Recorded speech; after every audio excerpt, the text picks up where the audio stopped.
Hello friends, આજે હું અથર્વ ગોહિલ તમારી સાથે પાયાના ગણિતની સફરને આગળ વધારતા આજે આપણે શીખશું બાદબાકીના વ્યવહારો કોયડા. તો સૌથી પહેલા આપણે એક ઉદાહરણ જોઈએ.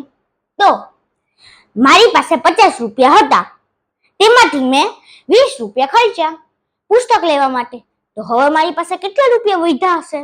તો તેમાં આપણે બાદબાકી કરીએ તો શૂન્યની સાથે બાદ કરીએ તો 0 આવે અને 5 ને 2 ની સાથે બાદ કરીએ તો 3 આવે. તો 30 આપણો જવાબ.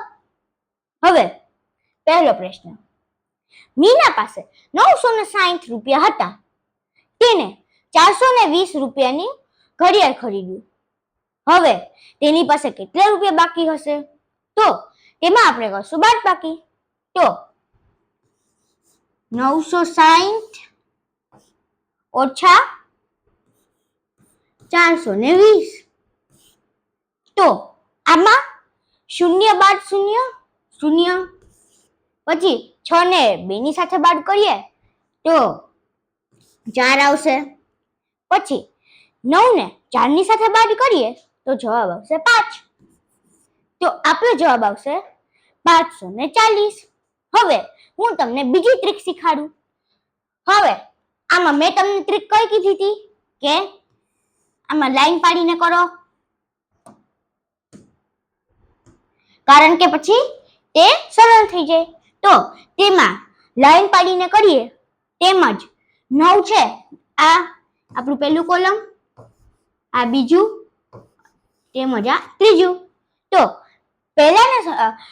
સૌથી પહેલા આપણે ત્રીજાથી શરૂઆત કરવાની.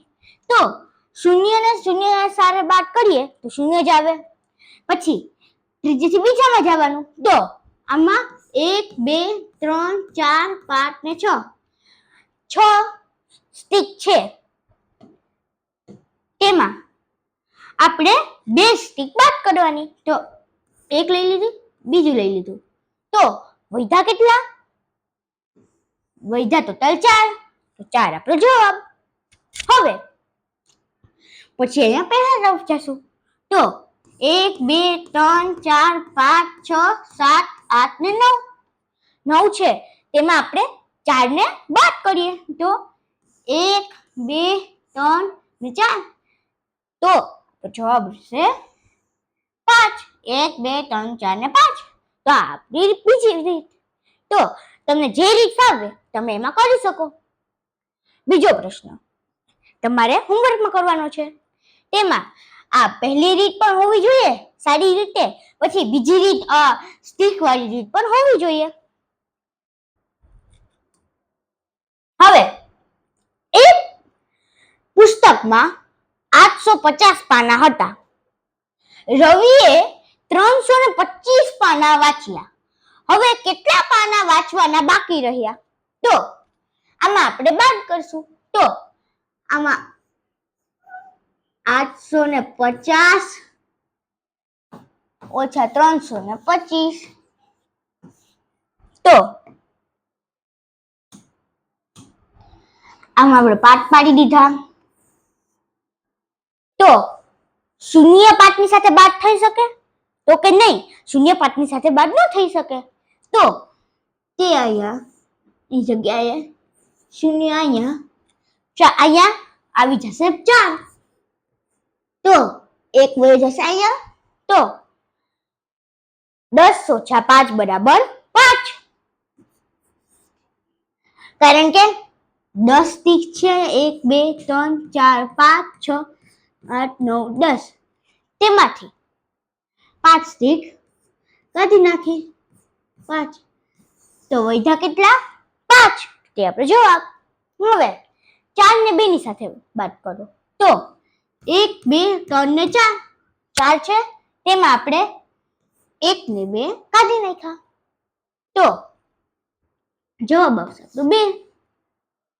હવે 1 2 3 4 5 6 7 8 છે, તેમાં આપણે 3 કાઢી નાખ્યા. 1 2 ને 3.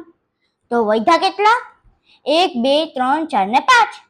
આવી ગયા આપણે 5.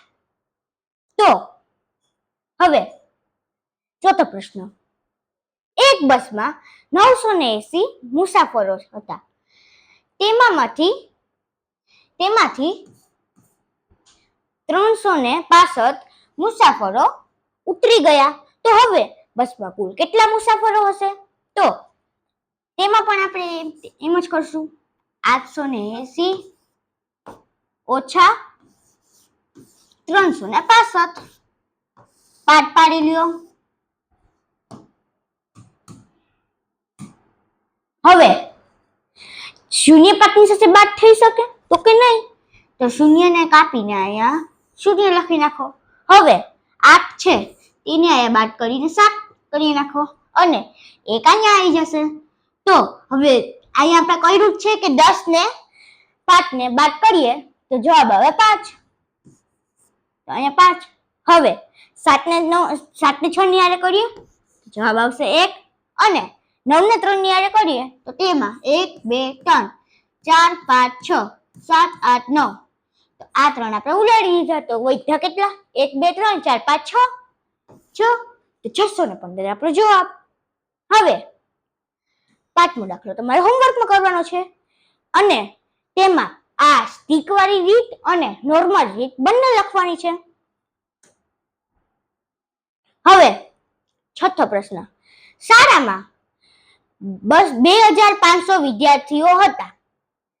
તેમાંથી 875 વિદ્યાર્થીઓ પ્રવાસે ગયા. તો હવે કુલ કેટલા વિદ્યાર્થીઓ રહ્યા હશે? તો તેમાં આપણે 2500 ઓછા 875. તો હવે આમાં અહીંયા શૂન્ય લખી નાખ્યું, અહીંયા 9 લખી નાખ્યું. હવે 9 વત્તા 1 10. તો શૂન્ય નો એક અહીંયા તો 10 ઓછા 5 5. પછી 9 ઓછા 7. તેમાં આપણે આમ પણ કરી શકીએ 1 2 3 4 5 6 7 8 9. તો 9 છે તેમાંથી 7 બાદ કરીએ 1 2 3 4 5 6 7. તો કેટલા વધ્યા? તો કે 2 વધ્યા. પછી અહીંયા 9 છે તો અહીંયા પણ આપણે કંઈક લેવું પડશે. તો અહીંયા આવી ગયા 4, અહીંયા આવી ગયા 1. તો અહીંયા આવી જશે 14. તો હવે આપણી આગળ 14 તો છે જ ને આંગળી. તો તેમાં આપણે કરશું 1 2 3 4 5 6 7 8 9 10 11 12 13 ને 14.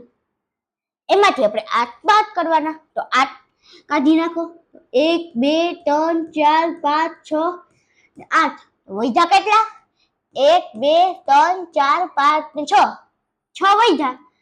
તો અહીંયા 6 લખી દો અને અહીંયા કોઈ છે જ નહીં તો અહીંયા આપણે શૂન્ય લગાવી દઈએ. તો 1 ને શૂન્યની સાથે બાદ કરતા 1 જ આવે. તો આપણે જવાબ આવશે 1625. હવે મિત્રો આ બે દાખલા તમારે હોમવર્કમાં કરવાના છે, સ્ટીક વાળી રીત અને નોર્મલ રીતની જેમ. એકવાર રકમ જોઈ લ્યો.